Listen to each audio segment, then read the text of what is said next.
Monsieur Abignan, je vous écoute. Non, la question, ce qui se pose au Congo, c'est celle de la confrontation entre les forces de la matière et les forces de l'esprit. Les forces de l'esprit sont complètement bâillonnées, on a confisqué la liberté, et les forces de la matière dominent. Et donc, c'est des forces brutes qui n'entraînent pas la réflexion, qui ne réfléchissent pas, qui sont obligées de réagir selon les instincts. Et quand l'instinct prime, c'est l'animalité qui prime. Et donc aujourd'hui, la question fondamentale pour moi au Congo, c'est entre ces forces-là, Entre le bien et le mal, en fait. entre le bien et le mal en fait. Mhm. Donc la question essentielle est celle-là. Donc il faut choisir. On a son camp, nous sommes dans le camp du bien, Ou dans parce le que mal. tous les philosophes l'ont dit, hein, dans le Oui, cas du bien. oui. Le bien, c'est l'intelligence, le respect et tout ce que tu sais comme vertu. Ouais. Par contre, le mal, c'est la négation de l'autre, c'est le refus de l'humanité de l'autre et tout ça. Et donc, ça se trouve dans ce camp-là, avec tout ce qui l'accompagne, parce qu'ils ne font que tuer à Brazzaville aujourd'hui. Donc voilà, à fond, ce que je Donc, tenais à dire. comment vous, en tant que vrai résident sur la diaspora congolaise de France, et sur la place de Paris, et qui est aujourd'hui affiché comme un grand esprit, et qui pense que le Congo vivable est possible. Et comment vous allez apporter à cette génération qui conseille d'abord le régime et qui cherche aussi les solutions pour avancer ensemble? Mais effectivement, il faut la mobiliser, cette génération. Mhm. Effectivement, il faut entraîner tous ceux qui cherchent le bien, tous ceux qui veulent que le Congo s'épanouisse. Et donc, tout cela doivent s'associer pour pouvoir œuvrer ensemble à la naissance de cette humanité que nous demandons tant. Donc, aujourd'hui, moi, en tant qu'ancien de la diaspora et de la EC et la FANF, moi, je ne peux qu'œuvrer pour chercher à regrouper toutes les forces des nouvelles, les jeunes comme les vieux, pour que effectivement nous allons vers la reconquête de la liberté, donc le bien. L'enjeu est d'abord de récupérer d'abord notre pays Absolument, et puis récupérer notre dignité, notre absolument, liberté et autres. absolument, oh ouais. Donc nous devons donc accompagner tous ces esprits de la Absolument résistance. à la résistance. Voilà, merci beaucoup. Pas de quoi. Et à bientôt.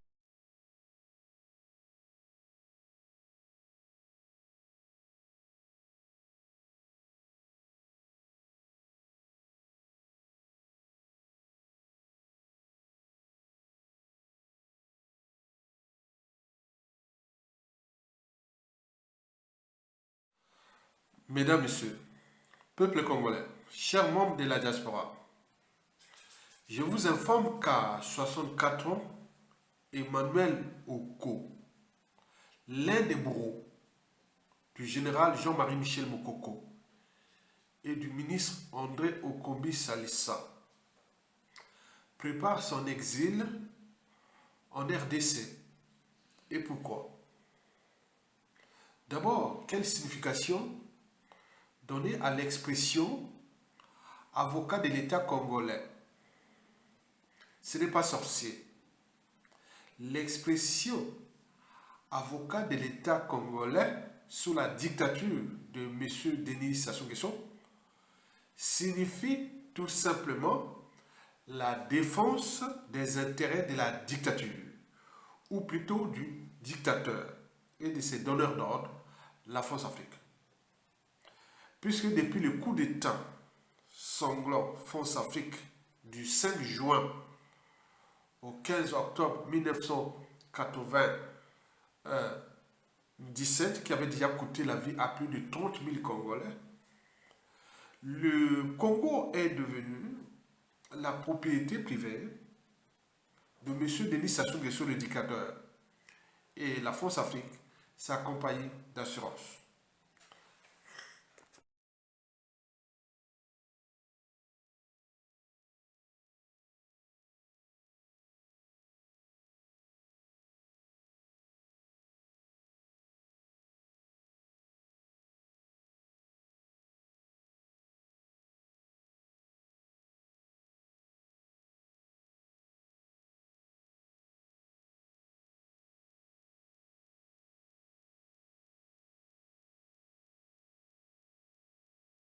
Mesdames, Messieurs, peuple congolais, chers membres de la diaspora, chemin faisant, voici les dernières nouvelles de la dictature du dictateur Denis Sassou Nguesso et en particulier les confessions d'un proche de l'avocat des intérêts de la dictature, ou plutôt des intérêts du dictateur Denis Sassou Nguesso.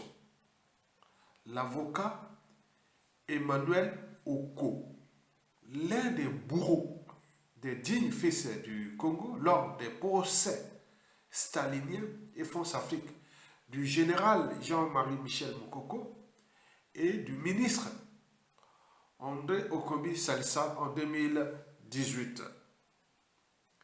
Tous les deux furent condamnés injustement et ou inhumainement à 20 ans d'emprisonnement ferme, ou plutôt à 20 ans d'emprisonnement aux travaux forcés et ou de bagne néocolonial France-Afrique au XXIe siècle à l'échelle de notre pays, le Congo-Brazzaville. Explication. Je l'ai vu et nous en avons discuté de son rôle en sa qualité d'avocat de l'État congolais, nommé par Sassou et Jean-Dominique Okemba dans les procès politiques contre Mokoko et Okombi. Emmanuel Oko affirme qu'il est convaincu de l'innocence de ces deux hommes, que le problème, il est politique, mais dit avoir reçu avec les autres membres de la Cour des instructions fermes pour faire condamner Moukoko et André Okombi Salissa. Pour Norbert Dabira, il a dit que c'est une autre affaire. Je lui ai posé la question pourquoi il a accepté de jouer ce sale rôle. Il m'a répondu en ces termes. Voyez-vous, mon cher ami, c'est un jeu de dupes. Tous les Congolais savent le vrai problème, puisqu'ils l'ont vécu. Ils savent la vérité. Sassou a eu la peur bleue de perdre le pouvoir à cause de ces deux hommes-là en 2016. Il voulait en faire des exemples et aussi faire passer le message. Je répète, je lui ai posé la question pourquoi il a accepté de jouer ce sale rôle. Il m'a répondu en ces termes. Voyez-vous, mon cher ami, c'est un jeu de dupes. Tous les Congolais savent le vrai problème, puisqu'ils ont vécu, ils savent la vérité. Sassou a eu la peur bleue de perdre le pouvoir à cause de ces deux hommes-là en 2016. Il voulait en faire des exemples et aussi faire passer le message. Je n'avais pas le choix. J'ai subi des pressions familiales entre nous Mboshi.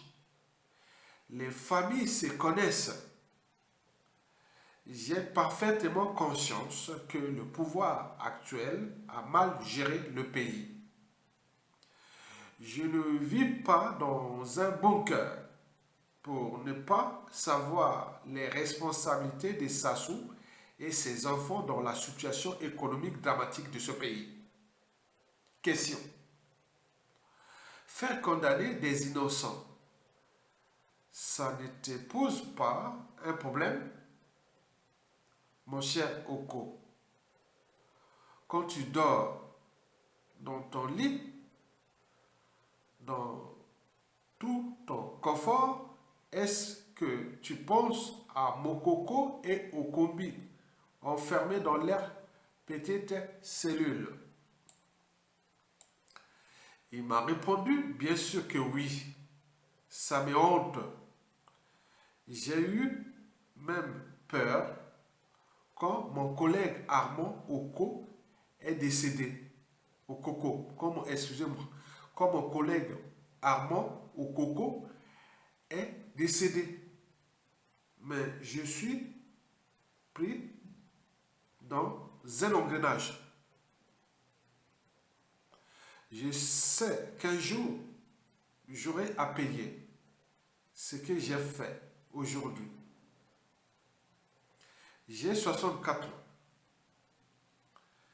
J'ai toute ma vie derrière moi.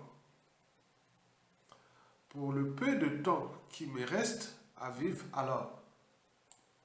Question. Et si le pouvoir venait à changer, que ferais-tu, cher Oko? J'ai pris mes précautions. J'ai vite fait de traverser le fleuve Congo. Ma femme est de la République démocratique du Congo zaïroise. Fin de sa confession, de ses confessions. Mesdames, Messieurs, peuple congolais, chers membres de la diaspora, de ce qui précède, j'ai 3 leçons à tirer et 2 conseils à donner à Emmanuel Oko. Vous le savez que dans la vie, lorsque vous avez tout gagné ou perdu, il faut toujours avoir à l'esprit comment protéger et défendre à la fois 5 valeurs qui font de nous humains. Chez nous, on dit Kimutu, Boboto. En Makwa, on dit Moro, l'humain. Il y a 5 valeurs, 5, qu'il faut défendre coûte que coûte, durant toute votre existence.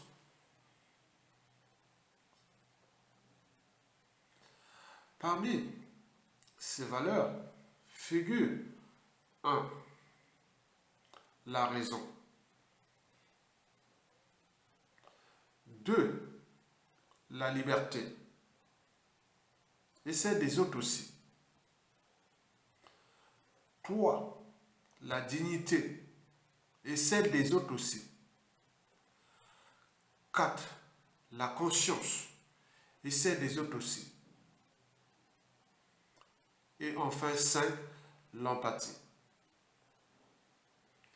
L'empathie va avec la morale. La barrière entre le bien et le mal. Mesdames, Messieurs, peuple congolais, chers membres de la diaspora, je vous informe que l'avocat du dictateur Denis Sassou Nguesso, lors du procès stalinien du général Jean-Marie Michel Mokoko et du ministre André Okombi Salissa, les dénommés Emmanuel Oko s'était comporté comme un vrai sous-fifre. Un vrai sous-fifre. 2, comme un bourreau. Vous savez, le terme de bourreau fut créé ici en France au Moyen-Âge. Oui, on était bourreau de père en fils et même parfois de père à fille. Donc il était là pour appliquer la sentence de la cour du roi ou autre.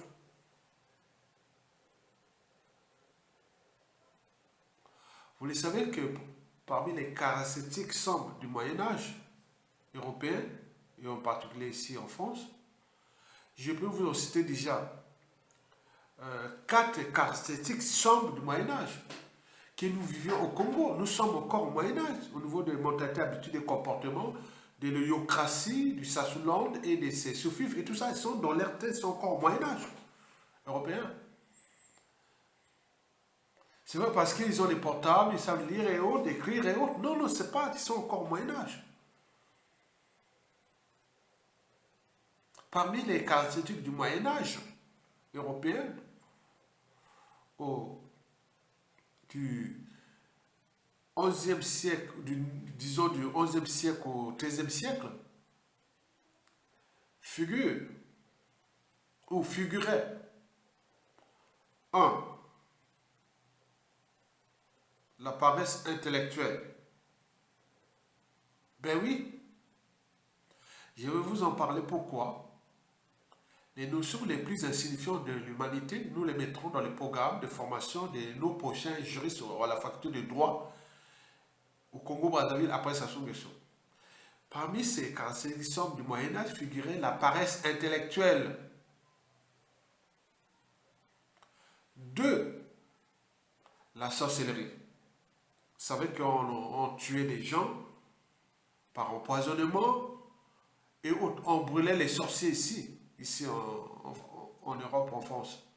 La sorcellerie, comme chez nous, elle existe là, les empoisonnements et tout ça, la chair.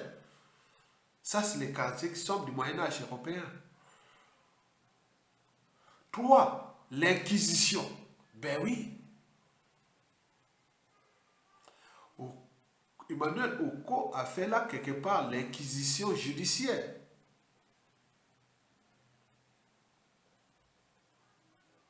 L'inquisition. Tapez vous-même, réfléchissez, tapez inquisition au Moyen-Âge européen. Vous pouvez taper dans Google et vous avez tout là. L'inquisition. Il a fait exactement l'inquisition au service de la dictature, du dictateur. C'est un inquisiteur, Denis Sassou Nguesso. Et donc, Emmanuel Oko est le bourreau. L'inquisition. 4e caractéristique, c'est l'injustice. Ici, au Moyen-Âge européen, on condamnait les gens avant de trouver des preuves. On ne cherchait même pas les preuves. Hein. Donc, où la liberté de conscience n'existait pas. Elle fut introduite ici en France au début du XXe siècle. La liberté de conscience. Mon âme et conscience. Je suis humain. Je ne suis pas un animal. Mon âme et conscience, j'ai au moins un cerveau, une âme et une conscience. Je sais gérer moi-même mon cerveau et savoir juger sur moi-même que mon âme et conscience, c'est pas bien ce qu'on a fait là. Mais c'est ça l'humain. Parce que c'est l'animal, l'instinct commande. L'animal obéit. L'animal est l'incarnation d'une totale servitude à la nature. On ne peut parler d'être humain que pour un être qui s'est affranchi de ce déterminisme naturel. La loi de la sélection naturelle. Emmanuel applique la loi de la sélection naturelle au niveau judiciaire au Congo-Brazzaville sous ordre du dictateur Denis Sassou Nguesso et lui-même sous ordre de la France-Afrique qui applique là quelque part le code noir à l'échelle du Congo-Brazzaville. Mesdames et messieurs, ceci dit, quelles sont les 3 leçons à tirer du comportement de cet indigne fils du Congo? Oko Emmanuel, un indigne fils du Congo. La première leçon à tirer est d'ordre juridique, puisque c'est un homme de loi. Un ordre juridique, en effet. Emmanuel Oko est bien conscient qu'il a commis 2 injustices. Cependant, il n'a pas été au-dessus de sa conscience. Déjà psychologique, c'est lié à la raison de douter, de respecter les règles déontologiques du droit. Bref, de chercher la part de vérité et d'appliquer la justice et non l'injustice. Emmanuel Oko n'a pas été au-dessus de sa conscience morale, c'est-à-dire de la barrière entre le bien et le mal. Emmanuel Oko assumera certainement les conséquences, toutes les conséquences à venir. Rien ne se crée, rien ne se perd, tout se transforme, disait Antoine Laurent Lavoisier, qui fut le père des tableaux périodiques connus des chimistes. Au XVIIIe siècle, Antoine Laurent Lavoisier, un vrai chimiste scientifique, avait choisi la cour du roi. Il était devenu percepteur des impôts. Il créait de l'injustice, comme le fait Emmanuel Oko. Mais à la Révolution française, il fut guillotiné. Laurent Lavoisier, né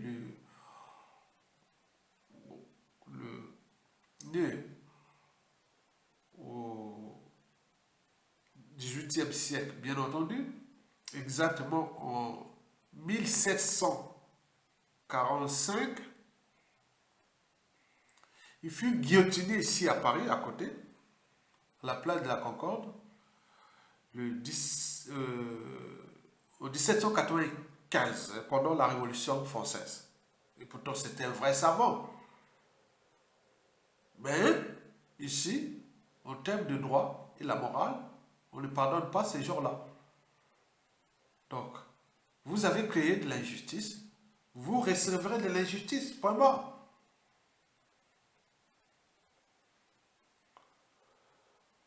Mesdames, Messieurs, peuple congolais, eh bien oui, Emmanuel Oko, je vous dis que le droit ou la justice commence par la raison. Puis la conscience. On m'en a de conscience. On ne peut pas laisser la justice aux mains des fous ou des folles parce qu'ils ne sont pas conscients de leurs modalités, habitudes et comportements, puis encore de leurs actes. On ne peut pas laisser la justice congolaise aux adibistes, sorciers, etc., vampires cannibales, Dracula, anthropophagistes, etc., etc. Certainement pas. Emmanuel Oko, la justice doit chercher à faire ressortir et à analyser le contenu social, moral et philosophique de la liberté et de la dignité. Déjà au niveau du procès, il y a de la partie civile et aussi de la défense. D'ailleurs, après Denis Sassou Nguesso, les disciplines de biologie et notamment les neurosciences et de psychologie seront intégrées dans le cursus universitaire à la faculté de droit jusqu'au doctorat. Eh bien oui, au Congo, après la chute de Sassou Nguesso, dans les programmes d'éducation, ça va se passer dans les états généraux de l'éducation nationale et de l'enseignement supérieur. Il y aura des programmes révisités tous les 10 ans. Il y aura les programmes déjà au collège d'éducation civique. Et dans l'éducation civique, d'abord pourquoi? Parce que le malheur de l'Afrique post-coloniale, c'est tout justement les hommes de droit. Donc il faut leur apporter l'éducation pour qu'ils puissent agiter quand même les fonctions cognitives au lieu de jouer aux émotions et à l'appartenance. Et donc dès le collège, après les états généraux de la nation, c'est-à-dire au niveau de l'enseignement, l'éducation, l'enseignement secondaire, l'éducation nationale et l'enseignement supérieur, nous allons introduire dans l'éducation civique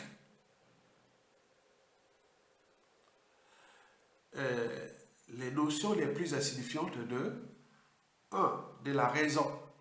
On va expliquer, c'est-à-dire c'est un petit bout comme ça, au collège, qui fera peut-être 10 pages. On commence à apprendre à partir du CM1, CM2. Petit truc du jeu de jeu. À partir du collège, ils vont tous avaler tout ça, avaler dans la tête, il n'y a pas à réfléchir. Donc, éducation civique. Au lycée, c'est moitié-moitié. Moitié réflexion, hein, ils font des recherches urbaines, et moitié, ils vont avaler. Si bien que quand ils vont faire les études de philosophie, ils seront vraiment calés, les élèves congolais. Et à l'université, ça va continuer en matière du droit. Il y aura les neurosciences, la psychologie et tout ça au niveau du droit. Dès le bac jusqu'au master et même doctorat. Donc il faudra les former. Ça sera aux états généraux de la nation. Parce que le droit, dans un monde incertain, où on peut détruire la vie des uns et des autres par le droit, donc il ne faut pas laisser ce pays à des juristes qui, comme on disait, sont conscients d'un que rien de l'âme. Donc c'est ça. Donc nous aurons à former dès le collège déjà, hein, qu'est-ce que c'est la raison, qu'est-ce que c'est l'esprit critique, parce que chez nous on critique, ah ça y est, la mort assurée. Non, la critique aiguise l'intelligence et la conscience. Donc nous on va introduire les cours de la raison, de l'esprit critique. Ici en France, fut introduit en 2014 par Najed Belkacem. Voilà, voilà je mettais ces trucs-là, mais il avait pris ça. Et ici, dans les collèges de France, on étudie l'esprit critique. Ça a été introduit pendant le quinquennat de François Hollande. Parce que cette fille-là venait lire ce que je publiais, parce qu'elle est d'ailleurs ancienne ministre de l'Éducation nationale de la France. Elle est d'ailleurs là sur mes pages Twitter. Elle partage et tout ça. Elle est toujours là. Et donc, la raison. 2. L'esprit critique. 4. La conscience. Attends. 1. La raison. 2. L'esprit critique. 3. La conscience. 4. La transmission de certaines valeurs. Les valeurs de liberté, de dignité, de point. Il faudra le faire dans le programme d'éducation civique qui va du collège au lycée. Et à l'université, là-bas, ils auront toute la base.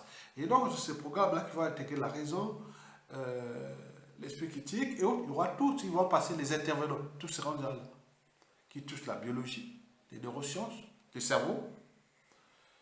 Donc, il y aura les psychiatres, les psychologues, pour tous ces choses-là, ils vont passer là. Les psychanalystes, tout ça, ils vont passer. Ce sont des interventions qui vont passer. Parce que Barry Ngouabi, on peut les critiquer, voilà, mais il avait 2 leviers. Pour nous, il faut les retenir historiquement. C'était l'éducation nationale et la santé des Congolais. Comme ce fut à Cuba, sous Fidel Castro. D'ailleurs, Barry Ngouabi était fan de Fidel Castro, il l'a appliqué chez nous. C'était l'éducation et la santé. Mais nous, on va introduire d'autres valeurs. L'éducation, la santé, mais aussi d'autres valeurs qui sont là. Donc, vous les comprenez? Donc, ça, c'est très important. Donc, ça sera aux états généraux de l'éducation et de l'enseignement supérieur. Mesdames et messieurs, peuple congolais, chers membres de la diaspora, la deuxième leçon à tirer des confessions de Manuel Oko est d'ordre politique. En effet, au lieu d'appliquer le droit, il a plutôt succombé aux caprices liberticides, antidémocratiques, antisocial, injuste, illégal et illégitime d'un tyran à bout de souffle. Ben oui, c'est la traîtrise du droit là.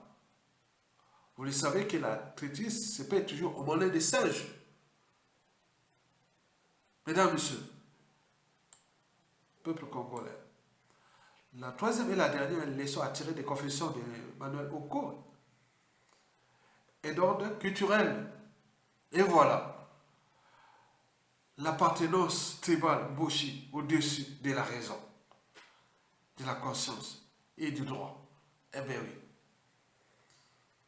c'est pas possible. Mais alors, quelle sera la différence entre le tribalisme et le racisme? Si on vous condamne injustement, si vous dites, ah oui, c'est le racisme, mais regardez vous-même. L'appartenance au-dessus de la raison, de l'intérêt général, du droit et autres. Et voilà la preuve. Donc nous devons former nos futurs juristes sur ce point scientifique, psychologique et autres, en dehors des notions du droit, pour repenser une société meilleure, comme disait Jean-Jacques Rousseau au XVIIIe siècle, dans le contexte social, pour construire une société meilleure. Il faut tout justement réformer l'individu. L'individu doit être réformé au niveau de la raison déjà. La raison de douter, de réfléchir, de se structurer, de s'organiser, d'agir. Surtout contre l'injustice, l'oppression, la barbarie. C'est comme ça, oh. Non. Parce qu'il est de ma tribu. Donc le droit, ça ne sert plus à rien. Eh bien oui. Donc le serment n'a plus aucune valeur juridique. Ce qui compte, c'est la tribu. Mais c'est quoi? Allez à Oyo là-bas où vous avez appliqué les droits là-bas, faites votre droit là-bas, mais pas le droit d'un État. L'État congolais est un État souverain.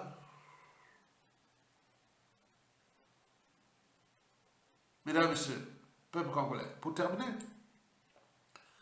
j'ai deux conseils à prodiguer à Emmanuel Oko. Le premier est le suivant. Est-ce que vous faites ou vous êtes au courant des 3 maladies mentales de M. Denis Sassou Nguesso? Tous les psychanalystes, anthropologues, jurés et autres du monde, ils savent que Sassou Nguesso a 3 maladies mentales. Est-ce que vous êtes bien au courant de ces 3 maladies mentales? La première maladie mentale, c'est le mensonge. Il a toujours menti sur son passé. Il est arrivé au Congo en 1943. Il avait 5 ans. Donc aujourd'hui, roi, 85 ans. 84 ou 85 ans. Là, Martin Ngouabi. Il a le même âge que Martin Ngouabi, qu'il a assassiné. Le mensonge pour cacher son passé honteux, douloureux et autres. Et dans ce mensonge-là, il a cherché toujours à éliminer tout ce qui connaît son passé là. Le mensonge, c'est les 3 maladies mentales de Sassou. 3. Deuxièmement, la mégalomanie. Parce qu'il s'est inventé un présent glorieux pour effacer ce passé douloureux. Donc le rêve imaginaire d'un pouvoir éternel. Donc quand vous venez le servir, vous croyez que vous servez l'État? Certainement pas. Vous venez le servir, vous croyez que vous servez la tribu Moshi? Certainement pas. Où est Justin Lekoudjou? Où est Norbert Damira et autres? Vous vous êtes pris dans la masse, dans le sable mouvant de Sassou Nguesso, la mégalomanie, le rêve d'un pouvoir éternel, imaginaire, éternel. C'est dire je suis beau, je suis tout le monde autre, alors que c'est un malade mental qui fut placé là par la France-Afrique. Vous tenez compte de ces 3 maladies mentales. Emmanuel Oko, quand vous avez fait le coup d'État là, j'étais ici en France, je suis arrivé ici en France depuis 92. J'ai fait les brillants études scientifiques. Je voulais repartir en 97. Mais quand il a fait le coup d'État, j'ai vu, je le connaissais. Vous le connaissez vous-même. À la fac des sciences des années 80, des années de Sassou Nguesso 1. Mais oui, tout le monde le connaît là-bas. Ah ben oui. Beaucoup de ministres me connaissent. Puisque oui, tous les gros là-bas. Connaissez? Donc moi, la conscience, j'ai dit non, non, non. Sassou Nguesso, deux des coups d'État là, c'est comme un ordinateur sans programme. Un corps sans âme ni conscience. Une ampoule sans électricité. Eh bien oui. Je sais que c'est un mégalomane. Parce que j'ai regardé ses officines et tout. Non, non, non, non, jamais. Donc vous devez vous battre. D'abord pour la raison, pour votre liberté, pour votre dignité et votre conscience. Et c'est des autres aussi, ce qu'on appelle l'empathie. C'est un combat. Seule la lutte libère. Parce que sans lutte, il n'y a pas de justice rendue à l'individu, encore moins à un peuple. Et donc, vous aurez eu oui, l'esprit de dire non, je ne veux pas. Moi, quand il avait fait des coups d'État, il y a eu beaucoup d'élections de Makwa, beaucoup de Boshi, puisque nous, attends, moi j'étais qu'avec vous, hein. Au pays, j'étais qu'avec vous, Makwa, Kouyou, Boshi, hein, oui. Alors, la raison c'est ça, la dignité. Voilà. Les pressions de la famille et autres. C'est comme on me faisait, Ayatoga, tika makabawana, tika makabawana, Congo wana. Ça joue à l'île. Non, non, non, quoi? Il n'y a pas de trucs du sud là, non. C'est un pays. Hein. Vous voyez, là, ça m'a donné raison. J'ai dit non, non, non, non, non. Les offices de Sassou là est plus ça, non. Vous faites avocat. Après, on veut chercher. Attends, j'ai débauché ici, hein, qui n'ont jamais été, ils ont eu fait des études à fac au pays, rentrés en France, ils ne sont jamais répartis, ni allés chez Sassou, jamais, jamais. Ce sont là, hein, ce sont des cadres. Hein. Ils sont là, ils ne sont jamais pareils. Ils ne veulent même pas rencontrer les gars de Sassou, les Bochis là. Et pourtant, ils sont des Bochis. J'en ai beaucoup, c'est pourquoi l'ignorance est la pire des souffrances. Les gens commencent à dire, ah oui, ah, les nordistes. Non, non, vous mélangez tout.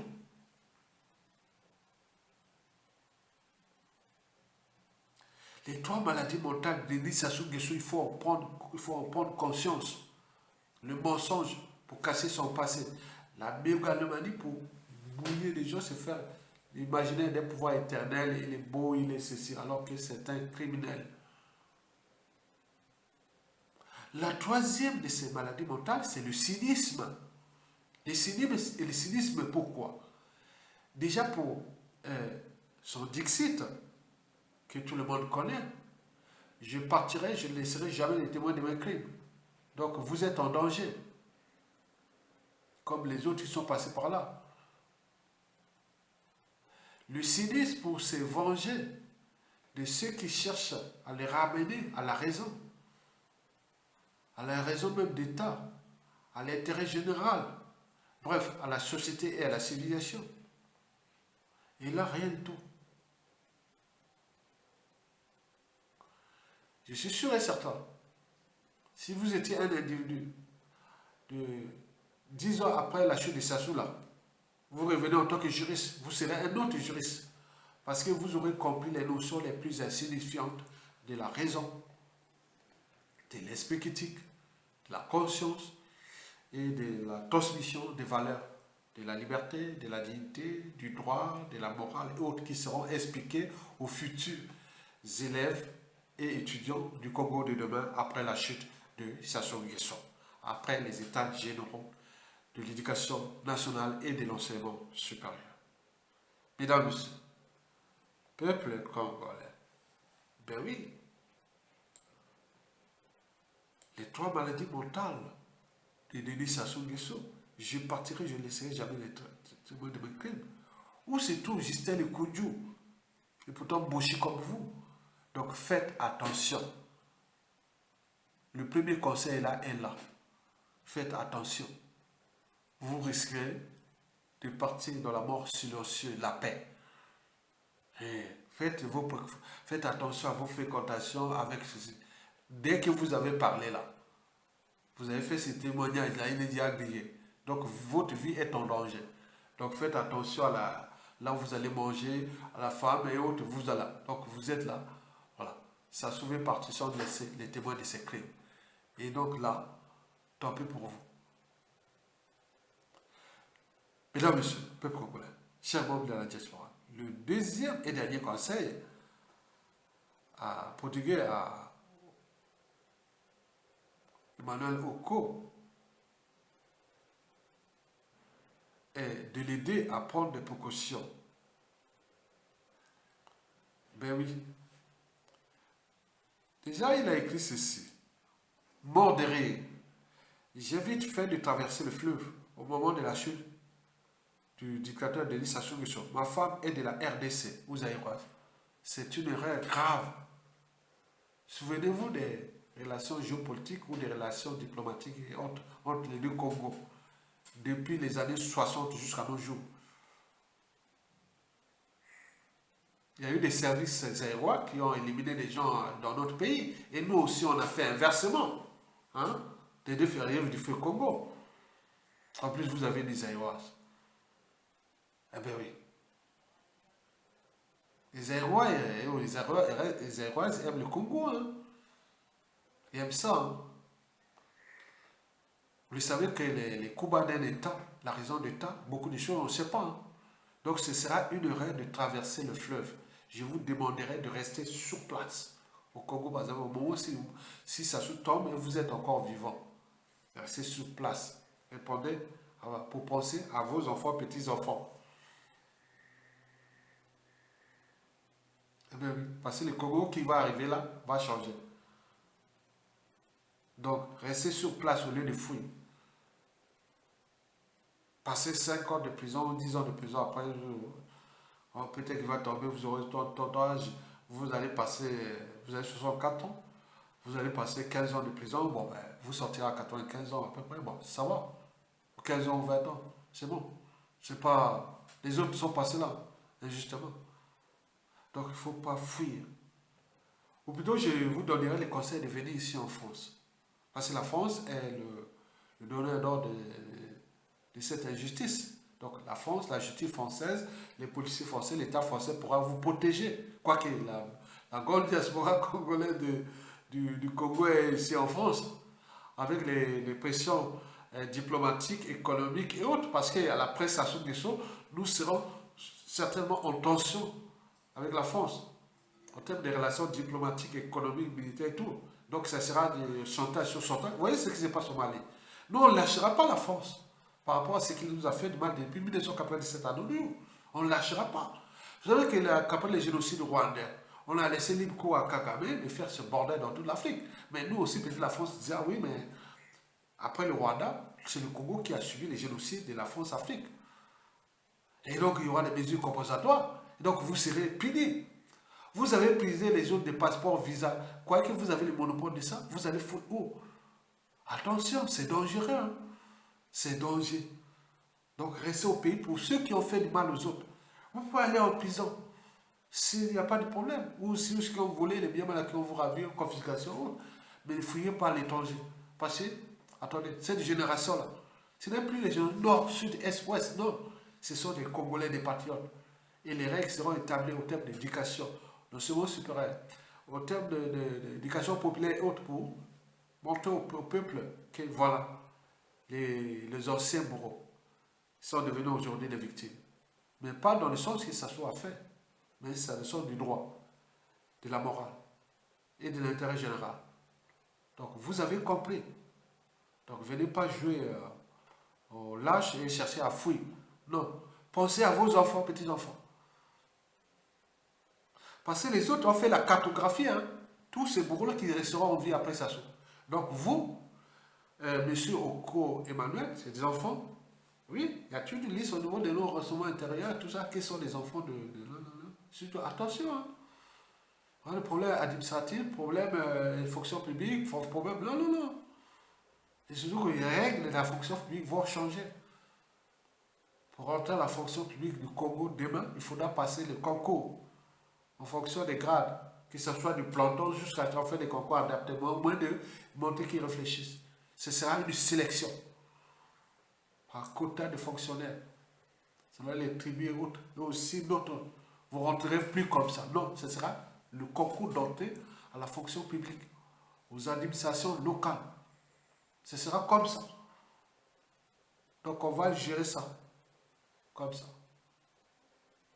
Donc faites attention. Donc, les autres s'y préparent contre vous. Eh bien oui, ils sont du nord au sud, de l'est à l'ouest, dans toutes les tribus.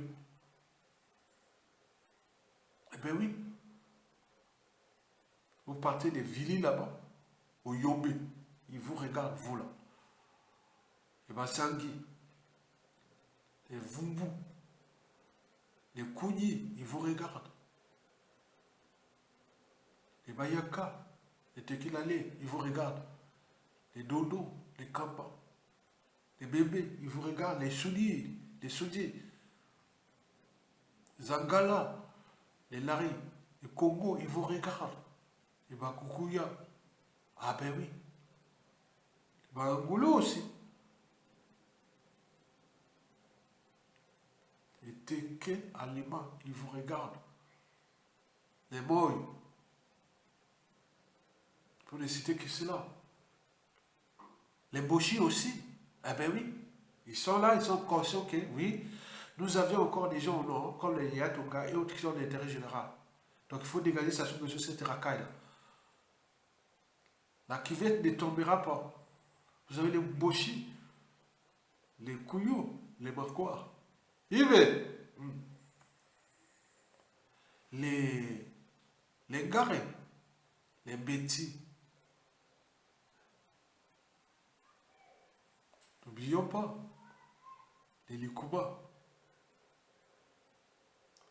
les Kota, les Diables, les Bokiba, les Bomitaba, les Bonjo de Pena, les Bonjo de Fondo, jusqu'au Bonjobo et Bonjobo de Betou.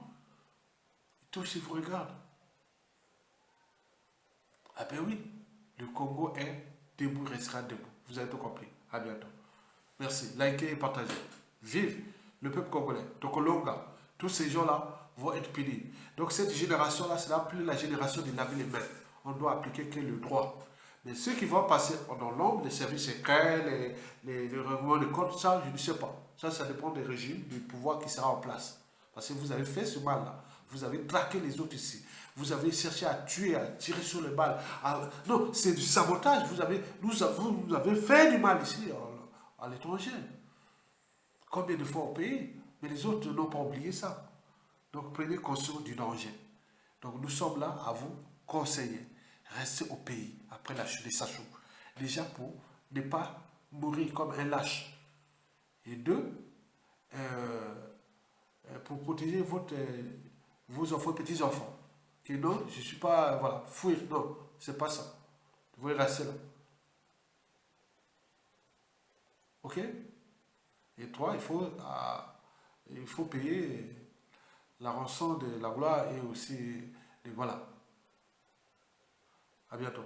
Merci beaucoup.